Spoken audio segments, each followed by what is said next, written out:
हम सोचते हैं कि जैसे कंप्यूटर से आजकल सब कुछ संभव है, ऐसे कर्म की व्यवस्था भी संभव हो सकती नहीं। तुम चाहो तो यहाँ बेईमानी नहीं चलती। कर्म की अदालत में बेईमानी रिश्वतखोरी बिल्कुल कतई मंजूर नहीं।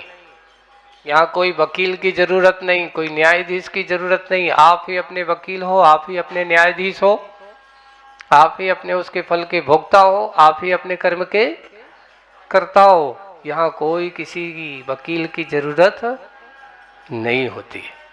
तो ऐसे ये समितियों में पालन करते समय वे मुनिराज हमेशा 4 हाथ भूमि देख करके कैसे चलना चाहिए,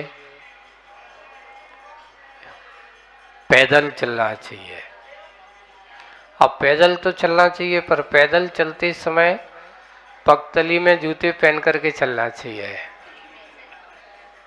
देखो अपने यहाँ स्पष्ट कहा है महाराज को कि जूते चप्पल क्यों नहीं,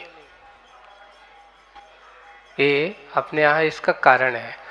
कोई भी बात हो, देखो कोई भी चीज़ों लेंगे कल के दिन इनकी ज़रूरत अगर आपके पास अगर पहन के चलते हैं तो फिर बाद में टूट जाएगी, तो फिर क्या कहेंगे, नलिन भाई हमारी चप्पल टूट गई, लाओ, है ना, ऐसा कहना पड़ेगा कि नहीं, दूसरी बुलवाओ। फिर बाद में कहेंगे महाराज एक काम करते हैं, दूसरा सेट आ जाएगा, महाराज आपकी चप्पल ये ठीक नहीं है, फिर हम एक और अच्छी आई है तो इसको लेकर के आते हैं। फिर दूसरा आएगा एक और, फिर लोगों की भावनाएं फिर देखो बढ़ती जाएंगी, मूर्छा के ऊपर मूर्छा, मूर्छा के ऊपर मूर्छा। एक चीज आते साथ, एक चीज के आने से साथ इसको अगर लेते हैं बार बार बार बार और नया नया नया नया बढ़ता ही चला जाता है। एक बहुत अच्छा प्रसंग सुनाता हूँ, आचार्य का संस्मरण था। हम लोग छुल्लक दीक्षा हुई तारंगा जी में, है ना, और उस समय हमारे पास स्टील का वो कांसे जैसा जो होता है, एक धातु होती है, मिले एक कटोरा था, कांसे जैसा, कांसा नहीं, हाँ कांसे कांसा ही था। तो उसका एक कटोरा था हम लोगों के पास, तो वो सब आए और वो हम लोगों को दिया गया। अब नए नए लोग थे, तो एक दिन एक थोड़े से जुड़े हुए थे, तो वो भक्त आए और अच्छे से वो चांदी का एक कटोरा लेकर के आए, और वो लेकर के हमारे पास आए। तो हम आचार्य के पास पहुंचे। आचार्य ये आए हैं, कह रहे थे महाराज जी को ये चांदी का आपको ये कटोरा देना चाहते हैं। तो आचार्य जी कहते हैं एक काम करो, एक पेटी और बनवा लो इसको रखने के लिए। क्यों? क्योंकि चांदी को कटोरा रखोगे, जहां जाओगे लेके जाओगे, मान लो तुमने रख दिया, कोई तुम्हारा कटोरा लेकर चला जाएगा तो फिर क्या करोगे? अभी तो ये है, कोई ज्यादा नहीं, कीमत नहीं, 10 20 40 50 रुपए का है, और ये जब तो एक चांदी का कटोरा 2 250 300 ग्राम का होगा, लोगों की दृष्टि में आएगा, 2 5 हजार रुपया दिखाई देगा। जब आदमी दूसरे हैं, कार्यकर्ता हैं, तो उसको छुपाने के भाव होंगे कि नहीं होंगे उस समय? तो आपको ये चीज वो तो देने सब कुछ तैयार है, ये तो तुम्हें स्वविवेक से ध्यान रखना चाहिए कि तुम्हारे लिए हमें कौन सी चीज रखना है जिससे किसी के चोरी के भाव ना हो। हम जानते हैं श्रावक है उनको कोई दिक्कत नहीं, लेकिन दूसरा एक सामान्य व्यक्ति है, अगर वो कदाचित देखे और जाता है, कोई कार्यकर्ता है, कर्मचारी है, उसके मन में देख करके धीरे से उठाए ले जाए, तुम्हारे लिए कितना संकलित, और मेरा कटोरा चला गया।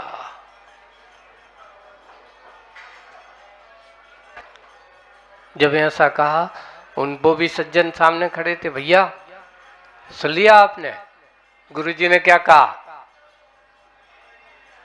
इसलिए आज हम भक्ति में कभी कभार कर तो देते हैं, नहीं अच्छे महाराज को चांदी का नहीं सोने का लाओ,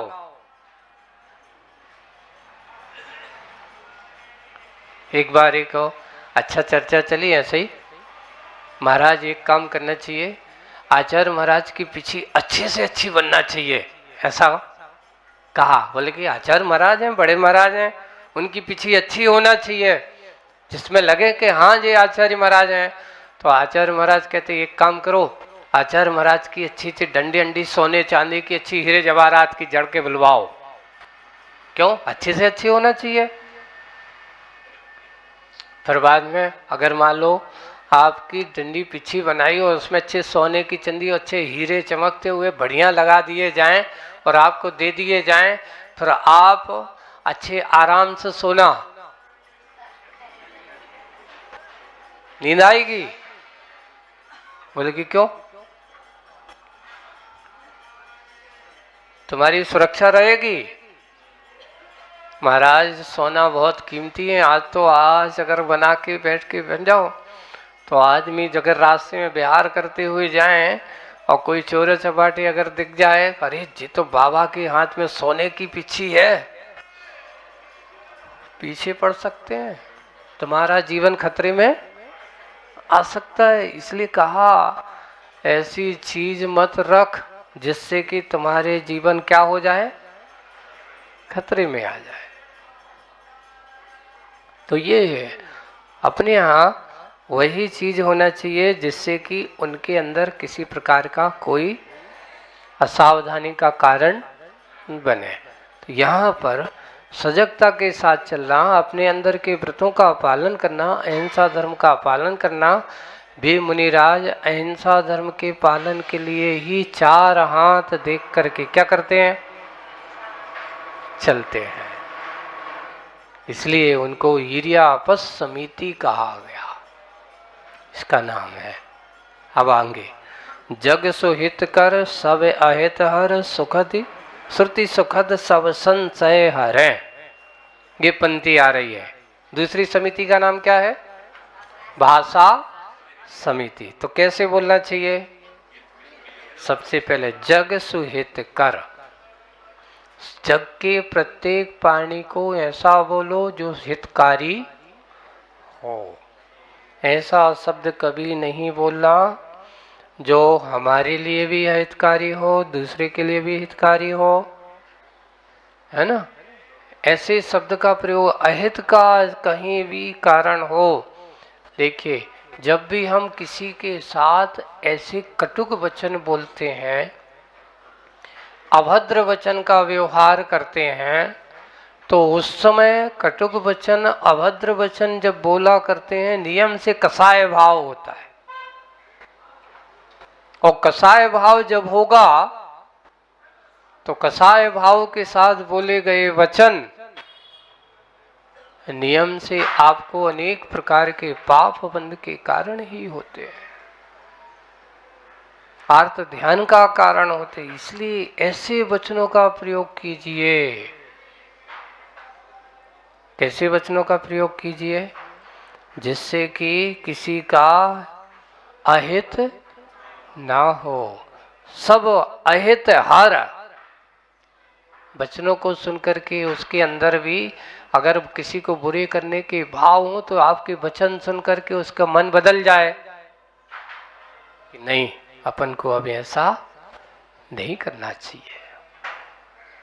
सबके अहित को हरने वाला हो, स्वयं अपने अंदर के परिणामों में अच्छा करने वाला हो, और दूसरों को भी ऐसे वचन बोलो। श्रुति यानी कहने वजह सुना जाता है, उसका नाम श्रुति सुखद हो। और सबके संशय को ऐसा मत बोलो दूसरे के अंदर संशय पैदा हो जाए। ऐसे शब्दों का प्रयोग ना करो जिसमें किसी को संशय हो जाए। ऐसा क्यों कहा, ऐसा उनके लिए क्यों कहा? संशय वचन नहीं, संशय को हरने वाले वचन ही अच्छे होते। भाषा समिति मानी जाती है, और भाषा समिति में बोलने वाला कभी किसी के अंदर संशय के परिणाम नहीं रखता। और ऐसे करते भ्रम रोग हर जिनके वचन। कैसे वचन है उनके? भ्रम रोग को हरने वाले। सबसे बड़ा संसार में अगर कोई रोग है इस संसारी आत्मा को, तो वो कौन सा रोग है? भ्रम रोग। आज हम सब भ्रम में ही जी रहे हैं। क्यों से भ्रम में जी रहे हैं बताओ? ऐसे भ्रम में जी रहे हैं कि ये मकान मेरा है, ये दुकान मेरी है, ये परिवार मेरा है, ये बेटा मेरा है, ये पत्नी मेरी है, ये पति मेरा है। ये बताओ, ये भ्रम है कि नहीं है? मोह हमेशा भ्रम को ही पैदा करता है, और जितना जितना आदमी का मोह बढ़ेगा उतना उतना उसका क्या होगा? भ्रम रोग। इसको क्या कहा? आज हम सब भ्रम में जी रहे हैं, सब मैं किसका करता धरता हूं, जबकि कोई किसी का करता धरता। जिस दिन तुम्हारा आयु कर्म होगा, ना मकान तेरा होगा, ना दुकान तेरी होगी, ना परिवार तेरा होगा, ना बेटा तेरा होगा, ना बेटी तेरी होगी, ना पत्नी तेरी होगी, ना पति तेरा।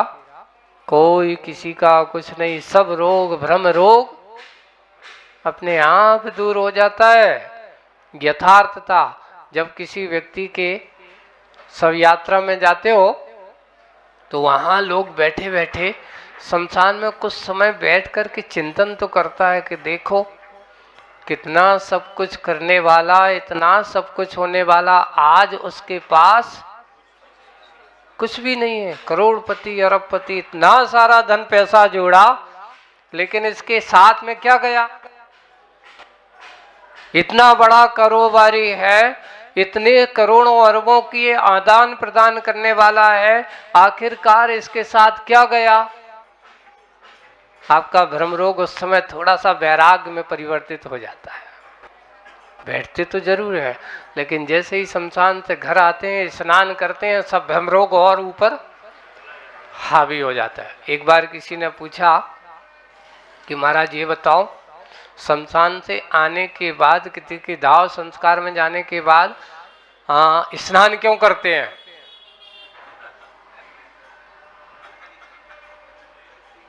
क्यों करते हैं?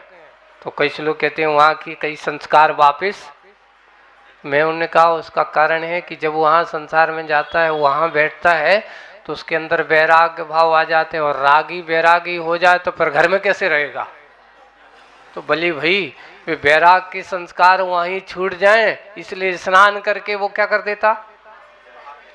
धो डालता। कहने को होता कि अशुद्ध हो गए। मैं कहता हूँ हमारे मुनि महाराज जब शमशान में बैठ करके ध्यान करते, उनको कभी स्नान की जरूरत नहीं पड़ती। वहां उनका वैराग्य और बढ़ता है। उनके लिए पहले हमारे देखो कहाँ जाते थे, बोले कि जहां सुनसान, कहाँ संसारी आत्मा कहाँ नहीं जाएगा, सब जगह पर जाएगा, पर शमशान में जब ही जाएगा जब आदमी, वहां सबसे बड़ी शांति होती है। इसलिए वे हमेशा जाकर के वहां ध्यान लगा देते हैं। तो उनको डर नहीं लगता? डर किसको लगेगा? डरने का क्या जरूरत है? डरने की कोई जरूरत नहीं है। उनके पास निडरता का कोई, डर का कोई कारण नहीं है। अरे भूत लग जाएंगे तो,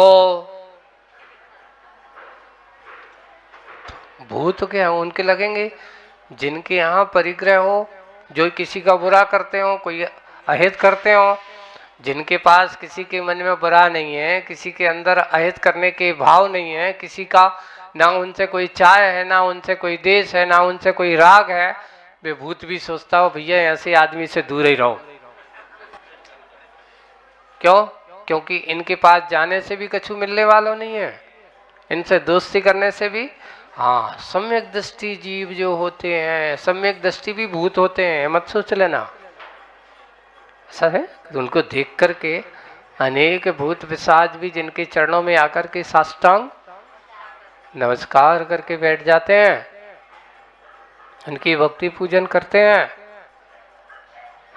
वे मुनिराज धन्य होते हैं, उनकी धन्यता मानी जाती है। इसलिए हम सब आज की इस परिणति में ये लिखा कि भ्रम रोग हरे जिनके वचन,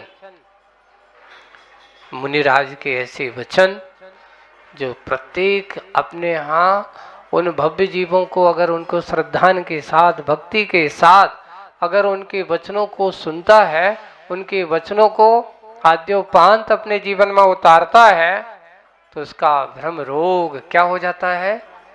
हे भगवान, यही वास्तविक रूप से सही स्वरूप तो यही है। इसलिए हमारे यहाँ गुरु की वाणी को बहुत बड़ा स्थान दिया है। जिसने अपने गुरु को वचनों को अपने जीवन का अंग बनाया हो, गुरु के वचनों को जीवन में कोई भी क्रिया करता है, अपने गुरु के वचनों को आगे रखता हुआ, गुरु के वचनों को याद रखता हुआ कार्य करता है, आगम के वचनों को याद रख करके कार्य करता है, वह कभी भ्रम रोग के जाल में फंस ही नहीं सकता। गृहस्थ जीवन में रह करके भी वे हमेशा वहाँ से निकलने की कोशिश करते ही रहते हैं। इसलिए भ्रम रोग हर जिनके वचन मुख चंद्र से अमृत झरे। क्या झरे? अमृत की झरना। ऐसा जैसे चंद्र की शीतल चांदनी में जब अपन बैठते हैं तो कितनी भी दाह क्यों ना बढ़ रही हो, लेकिन शीतलता के उस प्रभाव से उसके अंदर अलौकिक शांति का अनुभव होता है, आंखों में भी एक शांति का अनुभव मिलता है। और ऐसी शांति का अनुभव उसके पास होता है। इसलिए आज का ये 5 समिति में अपन ने आज कौन कौन सी समिति हो गई? क्रिया समिति हो गई और भाषा समिति का। यहाँ पर भाषा समिति में मैं किसको कहा गया? तो कहा जो कर्कश है, कटु है, परुष है। परुष शब्द ऐसे आपको शब्दों के बारे में अपन कल बात करेंगे, क्योंकि आज अपना समय हो गया। इनके प्रकार के 10 प्रकार की भाषाएं हमारी लोक व्यवहार में, वचनों में इस प्रकार की ऐसी भाषाएं बोल देते हैं जिनके कारण से हमारे पाप और हमारे लिए अनेक प्रकार के कर्म के बंध होते चले जाते हैं। हम ऐसे कर्म बंध से मुक्त हो और होकर के अपने कर्म बंध के विक्रिया से निकलने की कोशिश करें, जैसे मुनिराज हमारे करते हैं। मुनिराज अपने वचनामृतों के माध्यम से अपने आप को संभालने का प्रयास करते हैं। बोलिए आचार्य गुरुदेव श्री विद्यासागर जी महाराज की जय।